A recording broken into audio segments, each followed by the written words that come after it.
Hello friends, welcome back to my new video guys and my YouTube channel. Today friends we are going to talk about guys Infinix phone setting guys, and today video title guys how to change phone sleep time on our Infinix mobile.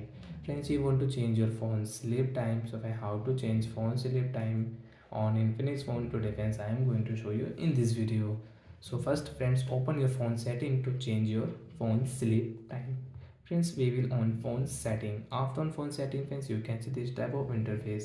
So friends, scroll it. Friends, you can see your phone's sound or display and brightness setting. Friends, click on display and brightness. First friends, you can check your brightness level.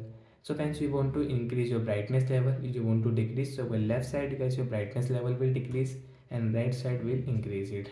Second option friends, you can see adaptive brightness. So how to adaptive brightness?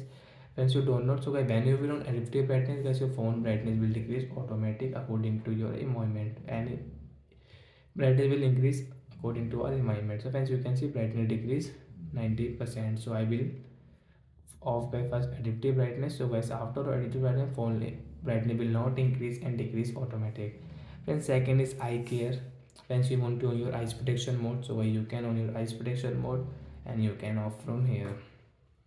Then guys, scroll it friends, you can see screen time mode means your phone sleep time, you can change from here. I will change into guys 15-second example. So friends, example for 15 seconds we will change. So guys, don't tap and don't click on your phone screen for 15 seconds. After 15 seconds guys, phone will sleep automatic guys. You can see phone is going to sleep and sleep. So like that guys, we can change guys our Infinix phone sleep time. So I hope friends you understood how to change phone sleep time on our Infinix phone. So that's it guys, thanks for watching the video. So friends, do you have any doubt related to guys your Infinix phone setting, you can ask me comment section. I will check, I will help you. Bye guys.